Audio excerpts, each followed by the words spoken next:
My career has taken a rather interesting path. I used to work for the government as a policy advisor on international development policy. Then latterly I found triathlon, became a professional triathlete aged 30, retired aged 35, having achieved more than I could have ever imagined, and then sought a career in the kind of sport and development arena.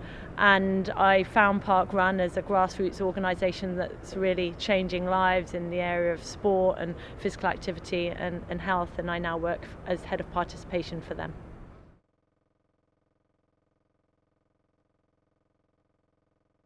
I came on board with Parkrun to set up Junior Parkrun, which is a series of events for 4 to 14-year-olds. And my role has since morphed, and as head of participation, I basically evaluate our data and look at how well or otherwise we're doing to attract different demographics to Parkrun, whether it be by age, whether gender, disability, location, socioeconomic status, and work out strategies for how we might better engage harder to reach groups. And then a more outward facing aspect of my role is lobbying and advocacy in terms of physical activity. So that's working with government, national governing bodies, other organisations to really drive forward the participation in physical activity agenda and imparting Parkrun's learnings on that specifically.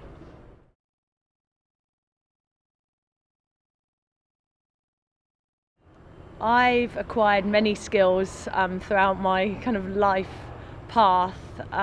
Specifically as an athlete, you're required to have tenacity and resilience, determination, focus, ability to strive single-mindedly towards a goal, and I think that's really applicable no matter what career you go into. And definitely I've applied many of those skills as part of my role for Parkrun. And prior to becoming a professional athlete, working in government, I've learned hopefully the art of diplomacy and negotiation, which has also come into play in my role. So I've just been fortunate to have had a number of different careers and brought the skills that I've learned in many of those to bear in my new role.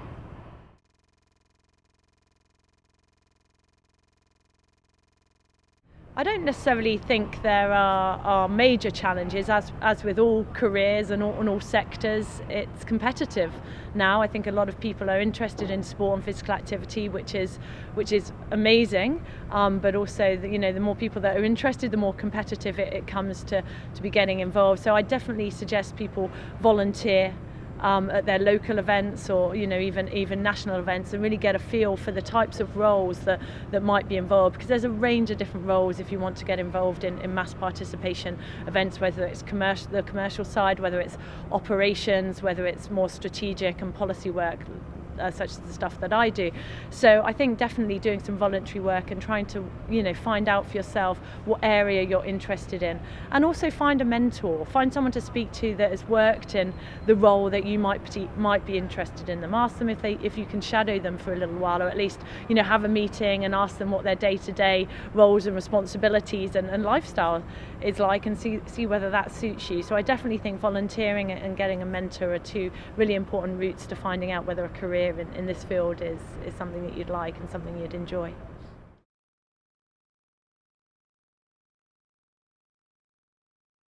Never be scared to take a risk. Never be scared to take a chance. In my mind, the worst thing is to look back and think, what if?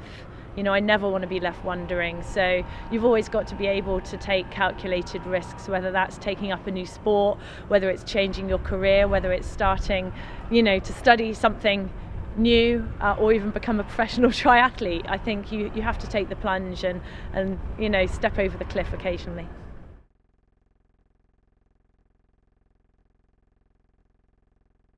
I think many qualities are needed to be an inspirational leader. I think the most important thing in being a great leader is having an ability to listen.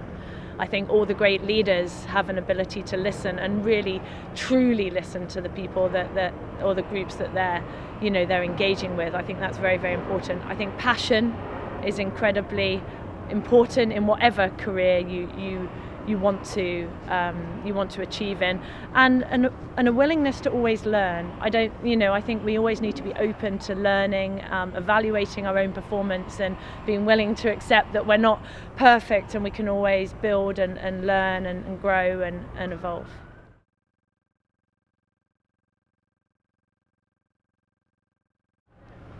I have many role models in my life in the sports industry.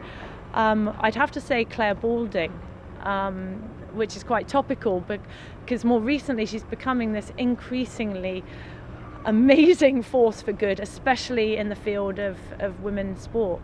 She's a great ambassador, a great figurehead, and she really speaks very eloquently and passionately about the need for more investment and more media coverage in women's sport, and she walks the talk, and so I admire her. I admire what she brings to the table in terms of TV coverage and broadcasting more generally, and I also think she's a fascinating individual. I would love to sit down and have dinner with her one day.